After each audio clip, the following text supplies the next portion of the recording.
stage, and he reminded me that it was 4 years ago in 2016, Jen Vienna, that I brought him here to take part in the Startups for News, and I think there were just 8 people then, and I was helping them launch, and they're now, I think, up to 50.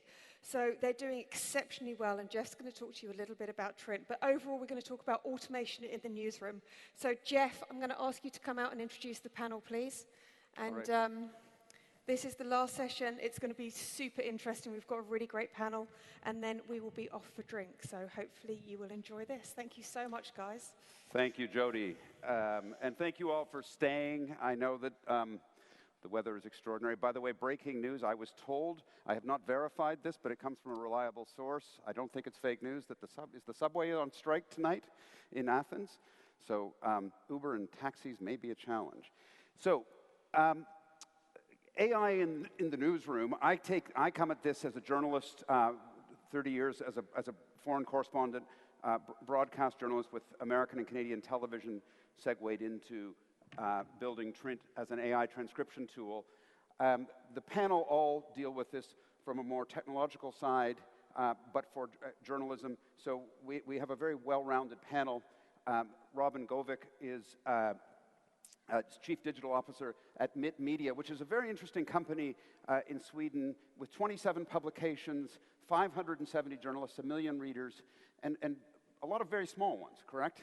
Yeah, our smallest one has 3 employees, like 1 editor-in-chief and 2 reporters. And our biggest one is 43 journalists, so yeah. So Robin is here to prove that you don't need to be something like Bloomberg, of which Monique White is here with Bloomberg, and Monique is the head of AI and information extraction at Bloomberg, which, unlike MIT Media, has, what, 20,000 employees and revenue of something close to 10 billion.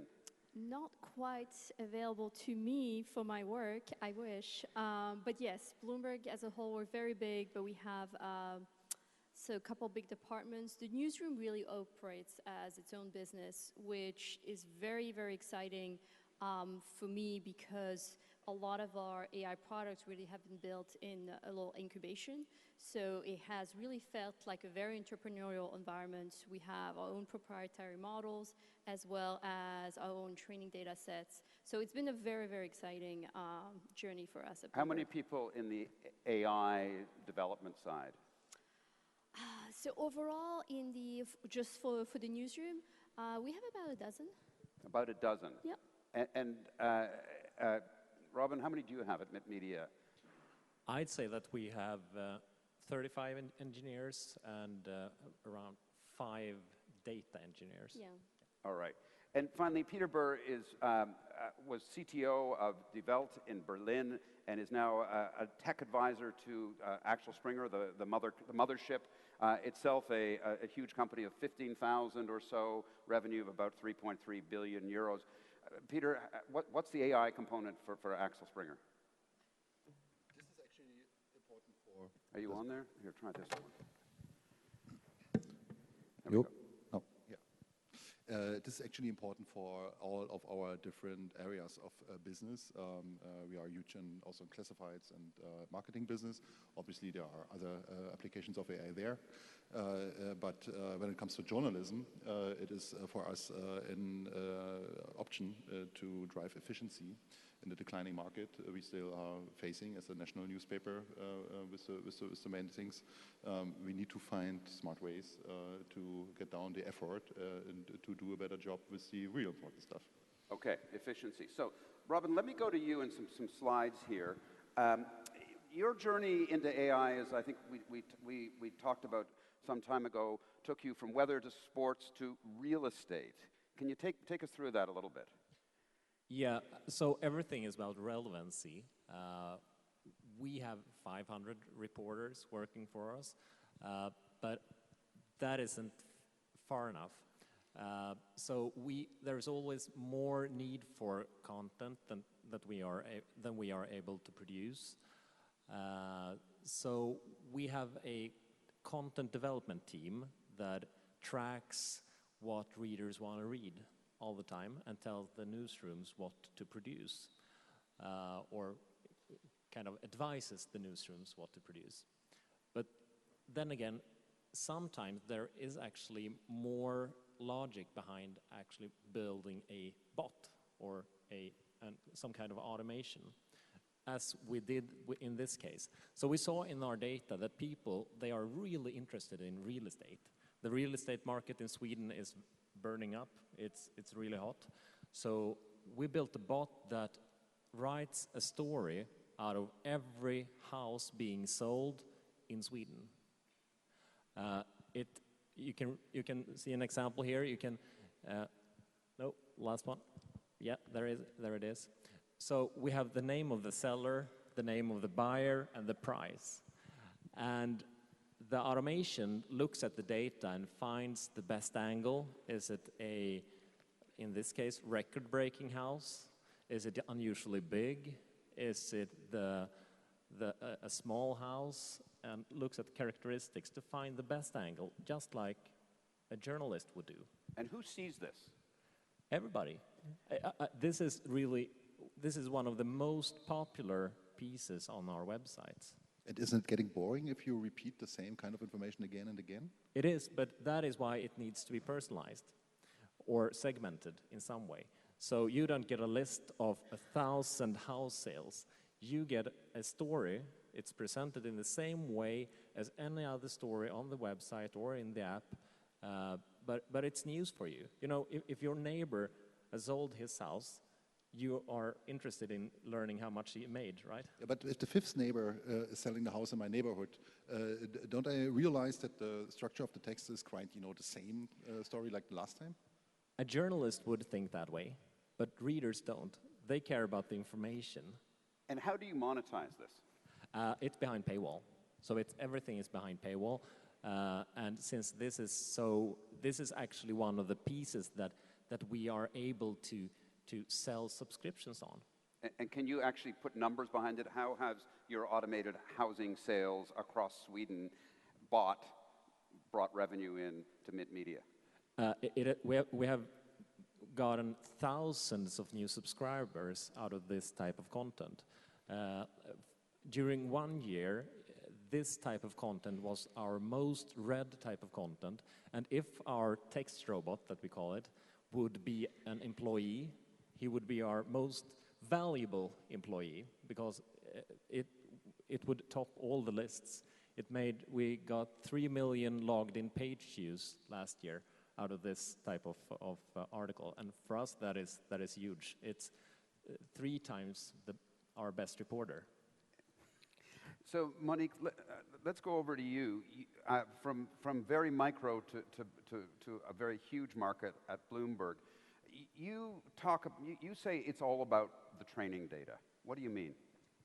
So what we specialize for Bloomberg is one of our latest product is really taking unstructured data and being able to provide structured information a little bit similar to the house, just about financial markets. But it's very much the same thing. And yes, we're a big organization, but because we strive to cover every single country, every single important financial, political fact, we just cannot expand the manpower to do that real time. So what we've done is that we've started training the next generation of sentiment model to actually mimic some of the patterns that our different specialty news desks do. So one of the cases that we've done recently was for our London desks. Why is it specialized for London? Well, because the way, and again, we were talking about unstructured text, the way the information is provided in British English is not the same as American English. The nuance of the text would be different from an international press release from a Swiss company. And I'm calling it sentiment because these type of press releases, the company are actually disclosing a forecast without numbers, and they're trying to couch the information. So they're giving a little bit of good news, a little bit of bad news, everything is a little bit commingled, and we're trying to really apply the same logic, and we've actually trained several journalists who are giving the same documents over and over and over. If you only have 5 seconds to do at a quick glance and say, is it positive, negative, it's hard. But what is fantastic is the depth of knowledge that you can leverage at our local bureaus and partnering with them in really building an algorithm through there. So we're doing that model more and more and more, where we're really putting the algorithm at the service of these hyper-local disclosure and really customizing it one market at a time. So it's been actually tremendously revigorating for the teams, because they really feel like this is the models working side by side with them. It actually takes a lot of pressure off of them during live reporting, because we get to do all the training, all the prep with them.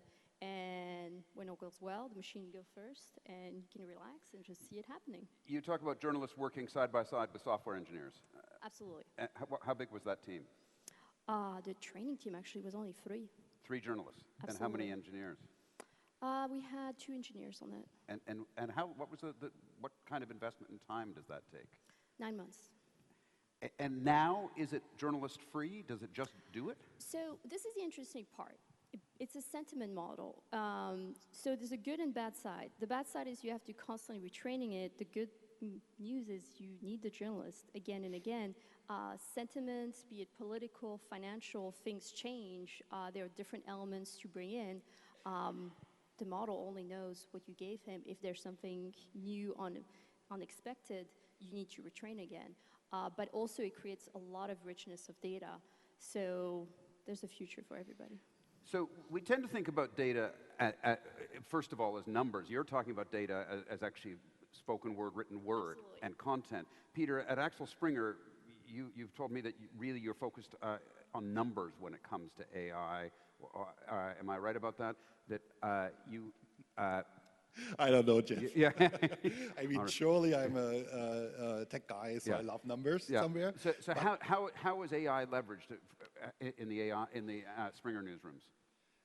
Exactly. You know, when it comes to newsroom technology, I'm absolutely, usually I do not care about the numbers. I'm absolutely passionate about freedom and democracy, as my company is, right?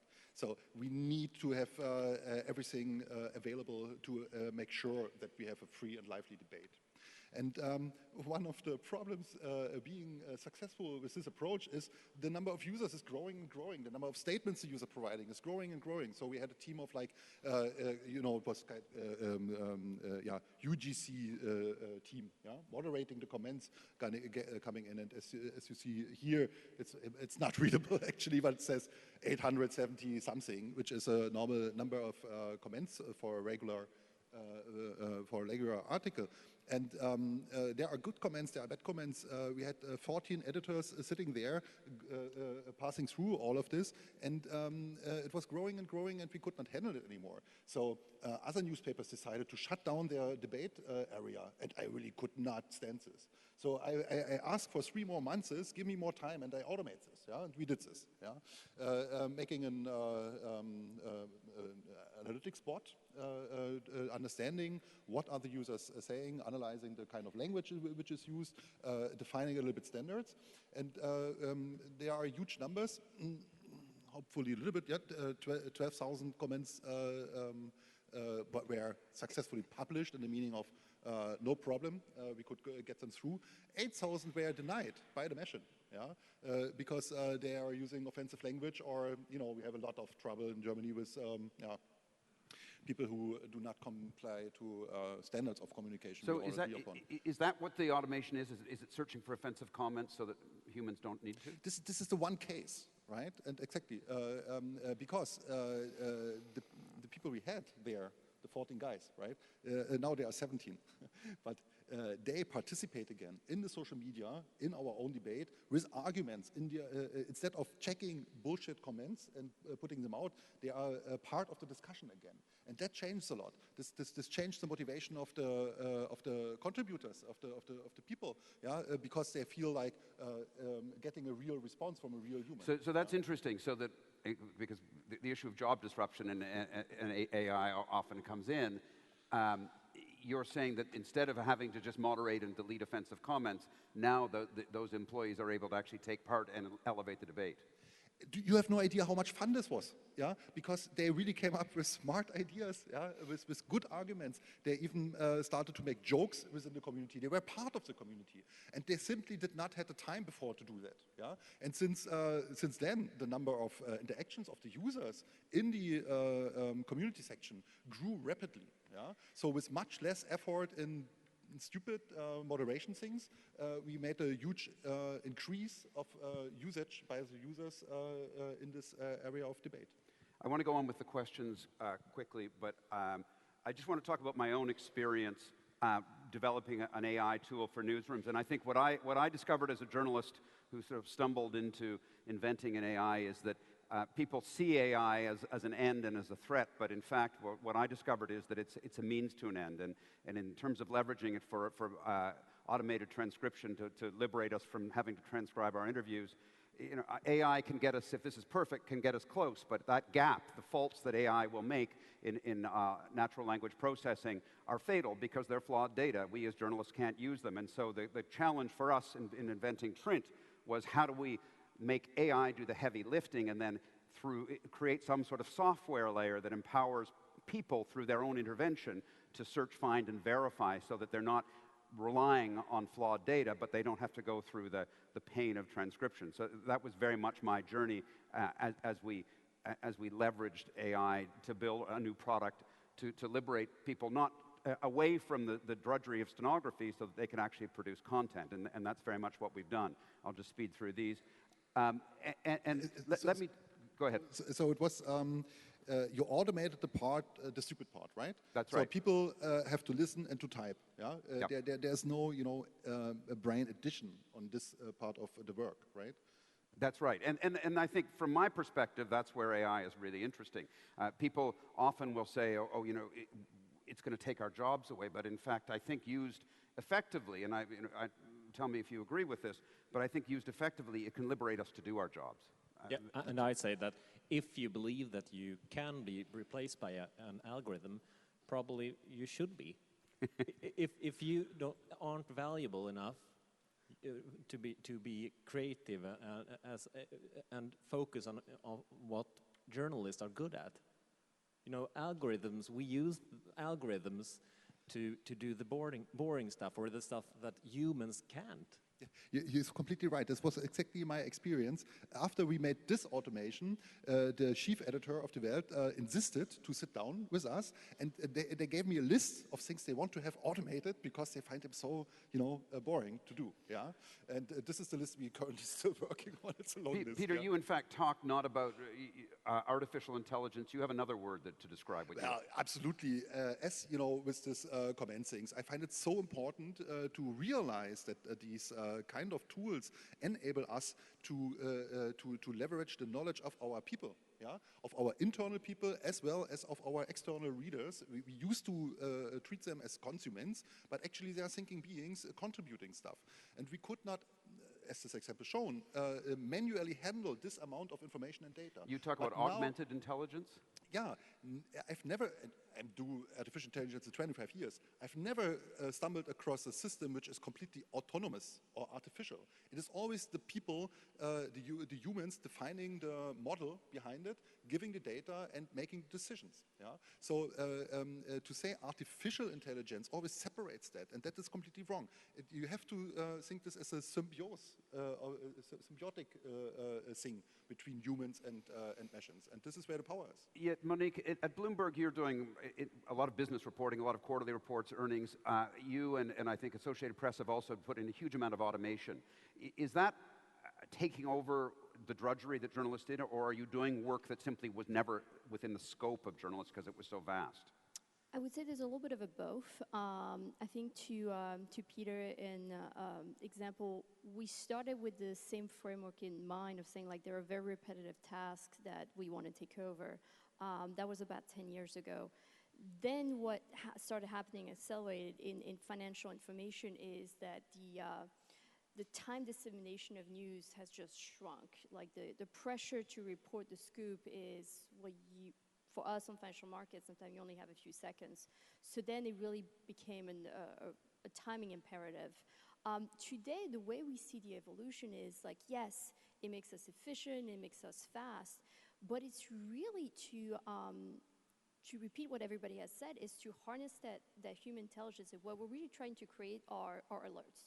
We want to do AI-assisted alert to really give these alerts into the newsroom and then have our journalists do the follow-ups, do the interview, do the call. The type of alert that we're looking for is, you can imagine regulatory filing where the companies just file the same thing 10 times a day, over and over and over and over. What are you looking for? You're just looking for the little pattern that is usually buried about half a paragraph in small print, and knowing like, okay, what happened? What is the change?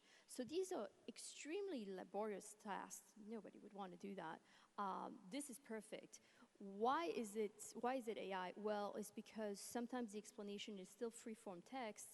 You want to have certain patterns, certain things trained on it. Therefore, does this smell like an acquisition deal? Does this smell like, I don't know, insider trading, things like that? So you know also which desk to alert. You know the type of story that this smells. And again, we want that full symbiotic relationship. Yes, AI can do the numbers, can do the first take at the stories, but we also want to do the alerts for the newsroom.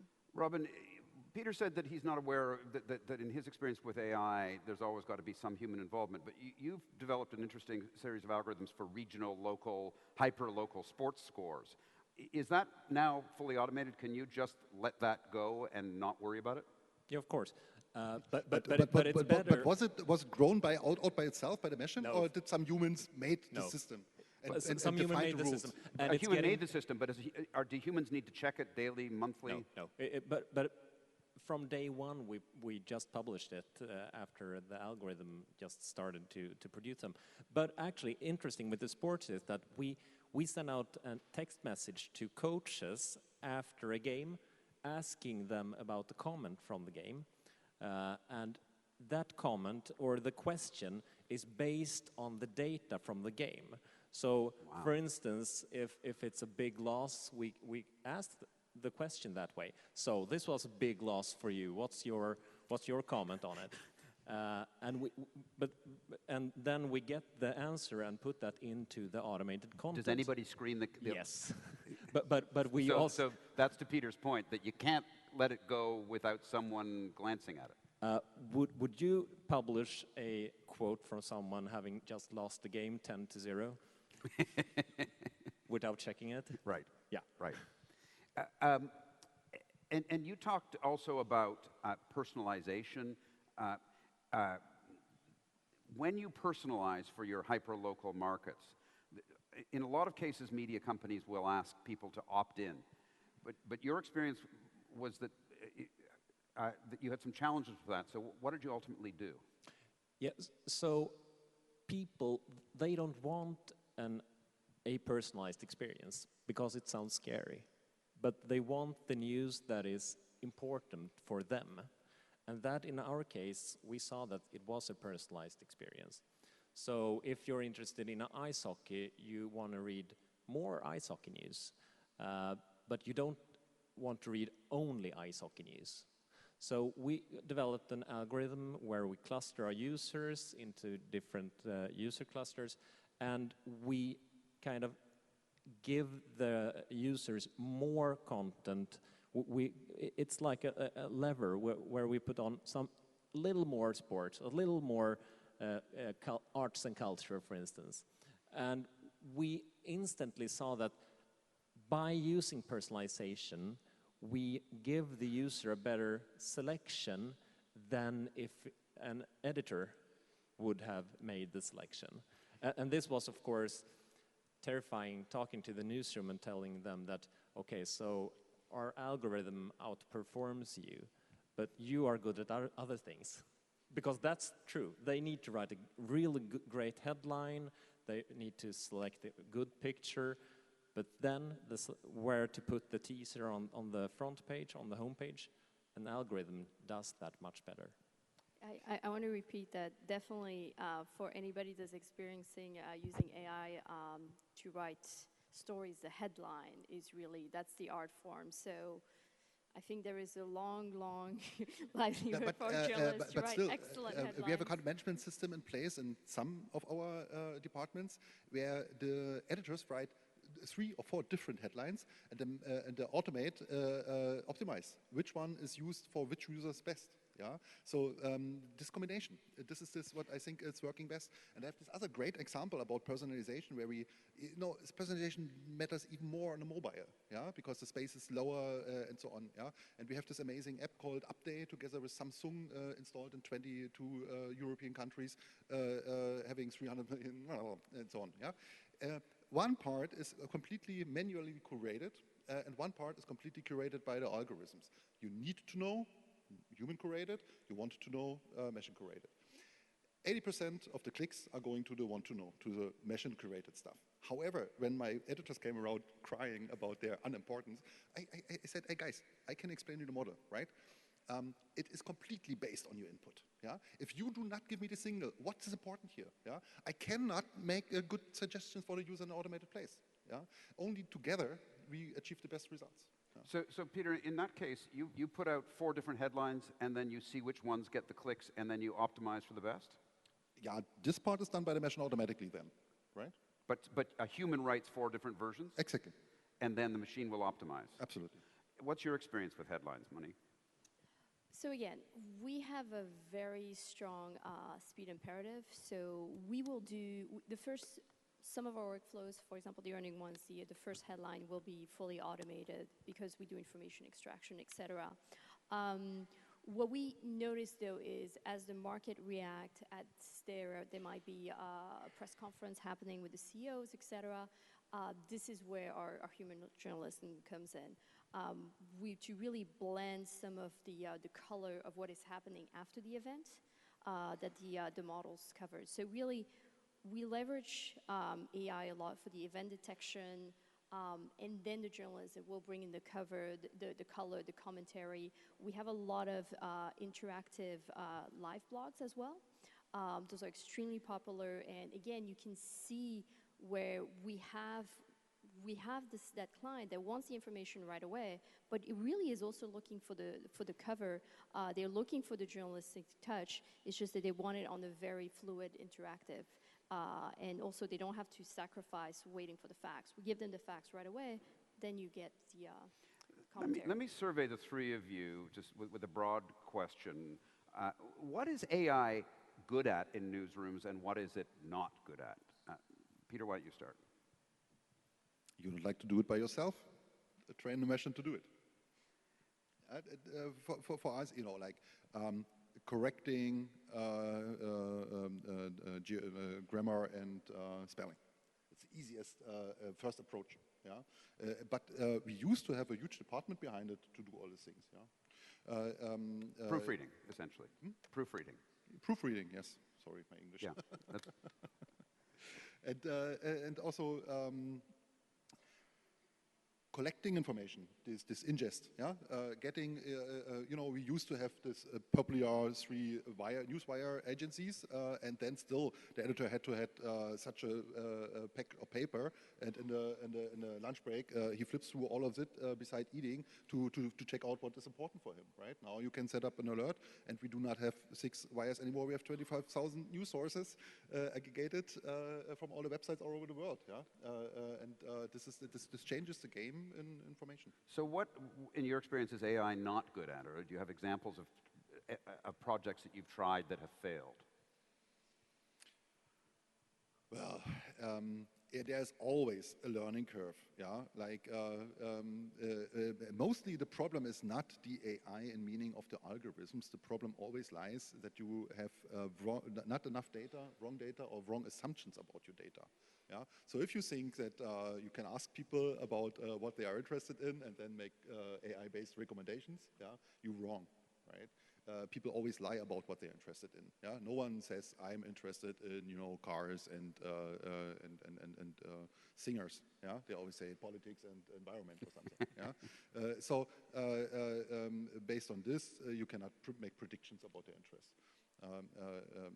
Really failed cases, maybe we did not have enough done yet. Yeah, but I have to think about it a little bit. Robin? AI is good at repetitive tasks and understanding how to optimize a experience like personalization. But of course, there are also it can get bizarre consequences when the data that you act upon is wrong.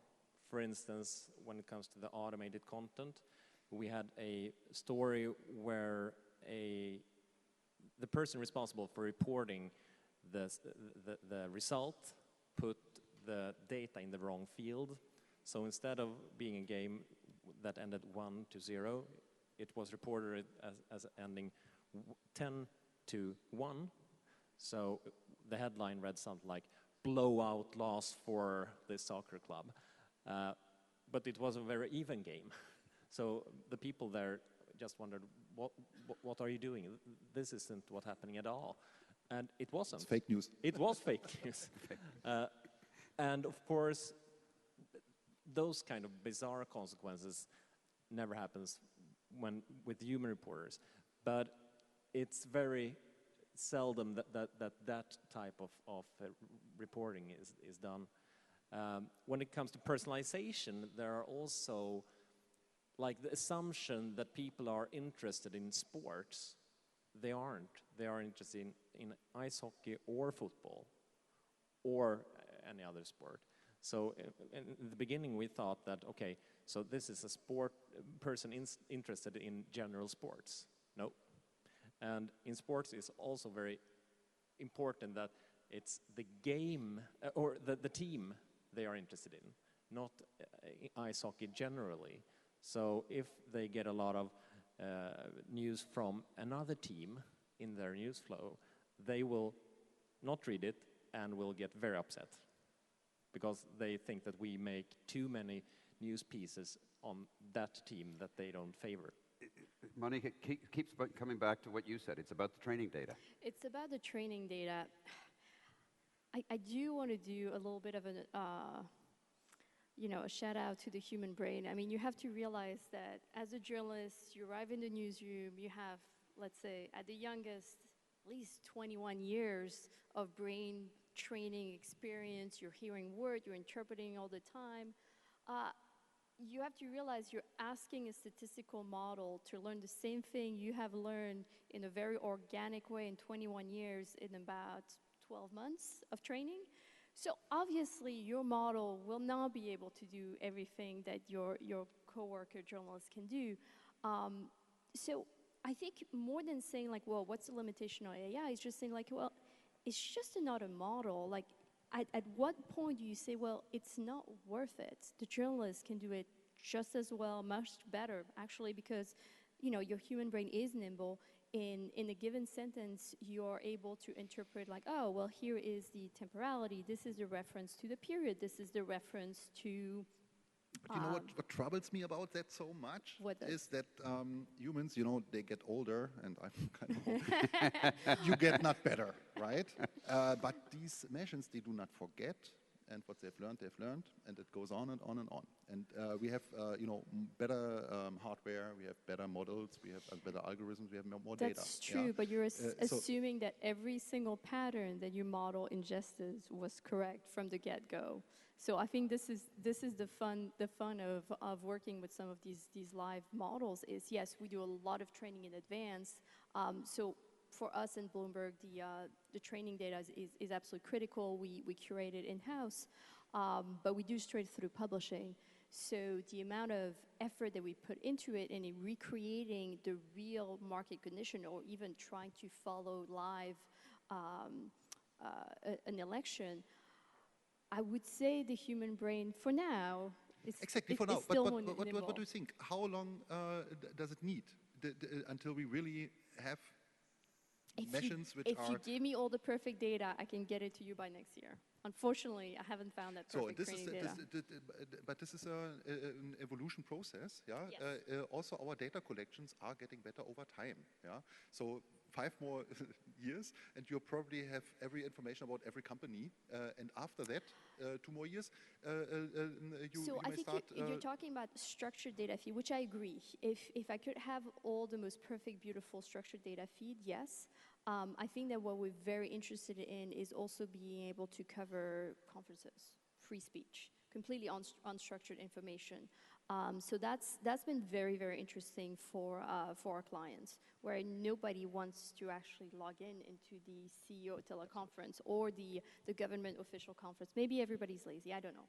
But the fact is that so for us that is the new frontier. It's the free text, free speech. And this big ocean of data in the heads of the people out there, you know, the newspapers are the ones able, and this is their duty, to collect the opinions and the knowledge of the whole people, yeah, to use this for the centralized decisions of the society. So are you objecting to the idea that a bot or an AI, an algorithm could actually take the CEO of a drug company's speech and make an automated story?